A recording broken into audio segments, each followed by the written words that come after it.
Hey guys, it's Lindsay. I'm gonna do a tarot reading. Well, since it's been so busy, I decided to do a tarot reading for the elements for end of May into June. I've already done the May readings, but I feel like a lot is happening this month, so I wanted to do a clarification for the end of the month for all the signs. So first off the bat, I'm going to do the fire signs for the end of May 2025 into June 2025. So first and foremost, as always, if this reading doesn't feel aligned for you, please be discerning in what messages are for you and what are not. This is a group reading, so it's probably not going to pertain to everybody. I am going to do a blessing of the cards. So I ask that any and all messages that come through the cards come through for the highest good of all involved. Okay. So let's do a general reading on the energy of the fire signs, end of May into early June. General reading of the fire. You guys, there you are. Okay. So first off the bat, we have the Four of Wands. This has been coming up a lot for people in other readings, my general readings. The Four of Wands, essentially, Wands represents passion, creativity, fire, things like that. When you're lower in the suit like this, this is more of seeking new, I want to say pastures, seeking better areas. So if you see these two women are moving from what looks like a desolate area, and they are looking for either shelter or a safe space or something more abundant for the both of them. And then fire signs, we have the Strength card.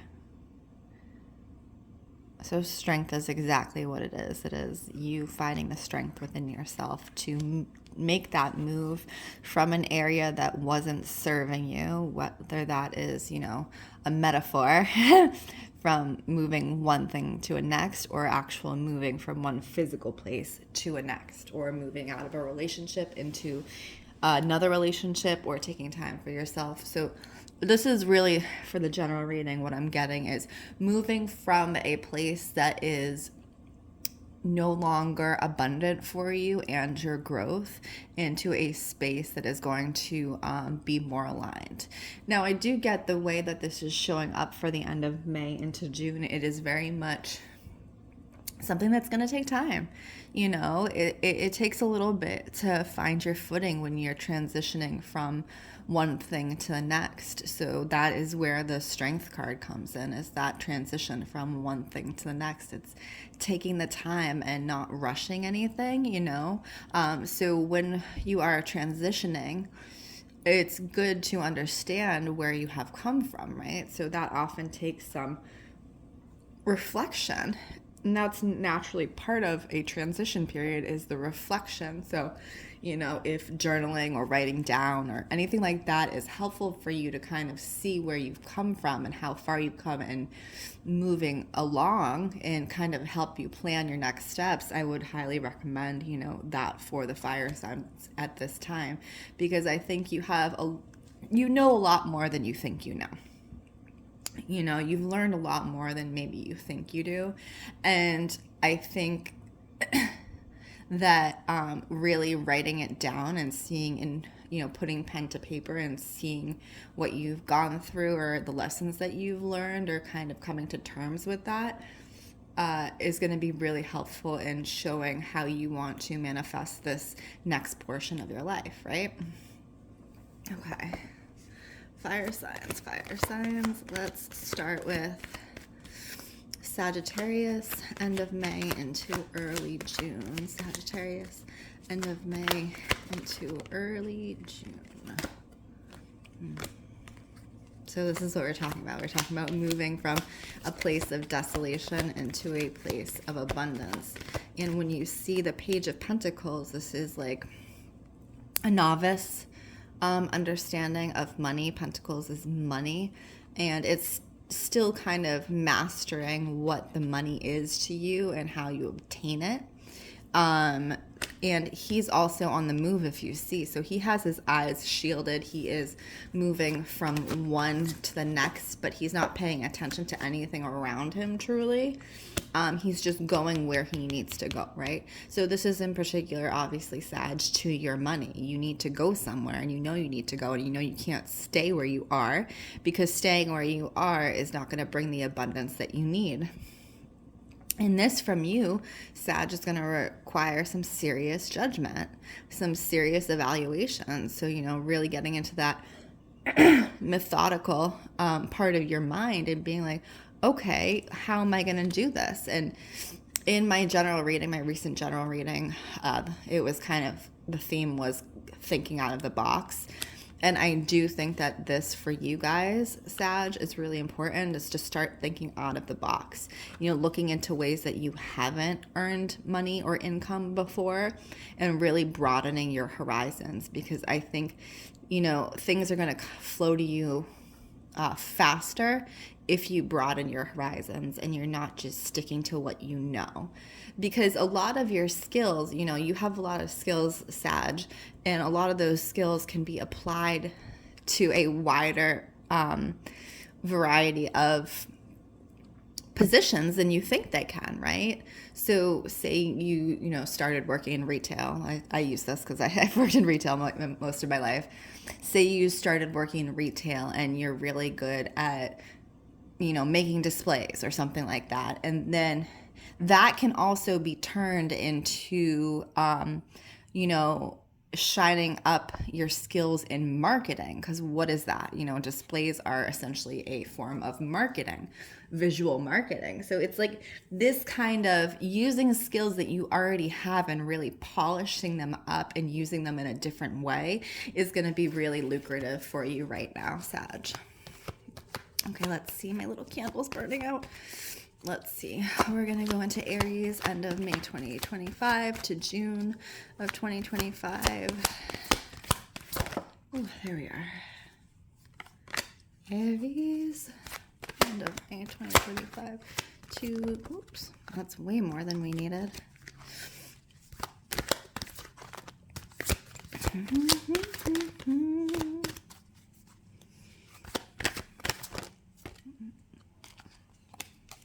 Can't show the full card because I'll get taken off.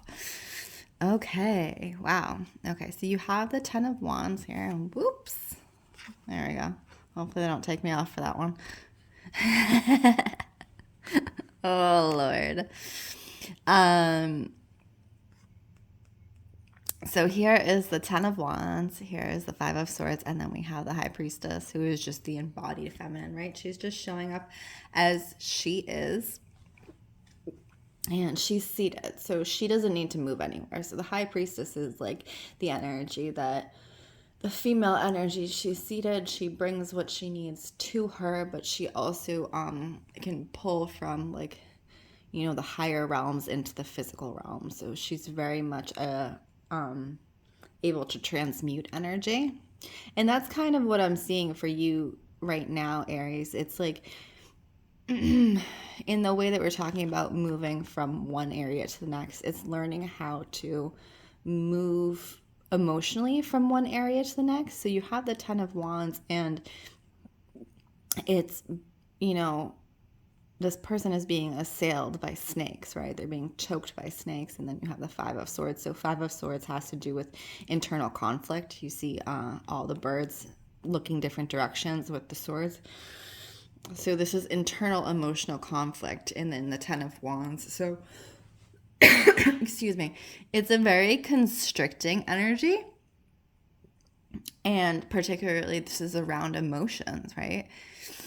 And so the High Priestess is asking us to look at this from a higher perspective and, really show up around our emotions and being like, how can I take charge of my emotions instead of letting my emotions take charge of me and lead me around? And also really looking into the depths of these emotions, because they are rooted in something. They are rooted in some pattern or trigger or something like that, right?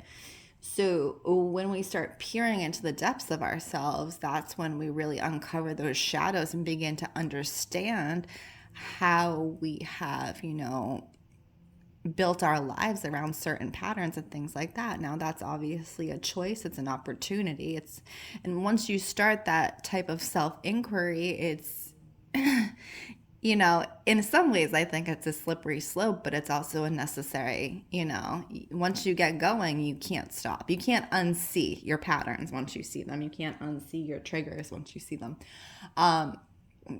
And I think very much for you guys, that self-inquiry, if you choose to take that route, is going to be very helpful for your movement from one area to the next. But you really have to, take that route. And it's a hard one to take, any active self-inquiry, because it makes you look at your life from a different perspective, a higher perspective, like the High Priestess, and really look at yourself from the outside and say, how do I want to grow? How do I want to show up as a human being in my life? And what am I doing now that is preventing me from doing that? So, that's a huge opportunity for you, Aries. And I think, too, that it's very important that you really take your time and go slowly about this inquiry, because that brings up a lot of emotions as well. As you're uncovering those things, not only are you uncovering them, you're bringing them up to be seen and to be transmuted in the way that the High Priestess transmutes things, right? So taking something that could be harmful to you, looking at it, understanding the root of it, and then transmuting it into something that is healthy and that works for you and helps to power you forward onto your next step of the journey. But do you want to take that journey? Because once you take that step, you're not going to be able to stop walking, right? Okay. And you guys got the Lovers on the bottom of the deck, which I don't usually read the bottom of the deck, but the Lovers in itself, so it doesn't necessarily have to be lovers. It doesn't have to be that type of relationship, but it can also be friendship. This is someone near or around you showing up as your mirror, right? So someone who is mirroring your emotions, someone who is projecting, either projecting their emotions on you or you're projecting on them. But this would be either friend, lover, possibly family, but probably one of those. And so these types of relationships, when you have someone who is your mirror, you can, it can turn into like a volatility, right? Because if we're always being mirrored, our triggers and our patterns back to us, if we don't know how to step into that and see that that's what it is, it can be very difficult to handle, right? So it's this also inquiry, if this feels aligned for you, around your close relationships and being like, okay, so what is this person mirroring back to me that I really need to look at? And that's really important for you guys at this time of the month, I think. We're going to face the lady cards down so we can continue reading. Fire signs, May 2025, June, May 2025, June. We're going to do our Leos, May 2025 to early June. There we are. Oh, okay. Yeah. Leo, you are stuck in your mind. So this is the thing with Leos is, they think a lot. They may not necessarily show it, but, I think sometimes Leos tend to overthink. Because naturally as a Leo, those signs want to be perceived in a certain way. And if they are not perceived in that way, they tend to overthink and be like, well, what did I do wrong? Or what did I not do? Or what did, what these things, right? And they pretend not to care. But they do care. They care about how others perceive them because they want to be seen in a certain light. And that's fine. what you're getting with these two cards between the Two of Wands and the World is between the mind and the closure, right? So this is like, again, as we were talking about with Aries, it's like, how do I say this? The transmutation of the energy, of the mind energy, and moving it into something that works for you, Leo. So you're putting yourself in circles is the way that this is showing up. So how do you turn that energy around where you're not actually putting yourself in circles, and you use it to power you forward and move you to the next step of your life? Because if you're constantly in your mind, you're constantly moving in circles, you're not going forward. You're just going like this. Right? There's the circle. You're just going like this. And similar to Aries, like we were talking about, is the mirror. So who around you, this is taking stock of your relationships, who around you is mirroring that behavior in a way that is not moving you forward right now? Who around you is circling that behavior back to you and reflecting that behavior back to you to keep you from moving forward? No, I don't think this is intentional. It doesn't feel intentional to me at all. It's just when people are very close to us, they often mimic our patterns, our behavior patterns, without even knowing it. That's how animals are. They mimic each other, right? It's so they can be included, so they can be accepted, right? So who around you is mimicking your behaviors? Who around you is specifically mimicking back to you this behavior around the thought always thinking. And how can you change that dynamic? Like, do you need to take a pause on these friendships, relationships? Or do you need to change the dynamic? Or is it a good reflection? Like, do you have someone around you who actually facilitates good behavior around, thought processes and things like that? It's taking that stock so you can be like, okay, so I'm going to be around the people who facilitate good behavior and, remove myself from the people who don't. And then at the same time, I'm also going to really look into how I'm, showing up for myself in my mind and how I'm not showing up for myself in my mind. So it's like coming at it from multiple angles, right? So I have this other deck that I love so much and I hardly ever get to use. It's called Lavish Earth. And it's a stone deck. So we're going to do something new. I'm going to give you a stone for the end of May into June. Fire signs. Let's see what stone comes up. Well, you got like 3, but we're going to take the one on the top. Third eye agate. Okay. So this is kind of what we're talking about, the transforming of abstract ideas into reality. You have the perfect combination of practicality and wild excitement. So that's the thought process we were talking about. And also agate is a grounding stone because agates tend to be, all stones are obviously earth associated, yes. But when we're talking about agates in particular, they tend to be root chakra associated, even though this is technically a third eye agate. So you get the grounding of that dream, that possibility. We're talking about the transmutation of, energies through the high priestess. This is very much the vibe. It's the connection of the third eye and the earth and the root chakra. So that is your reading for end of May into June. Fire signs, I appreciate you so much for being with me. Again, my name is Lindsey Rose. This is Storyteller Tarot. If you would like a personal reading, please check the link in bio, and I will see you all next time.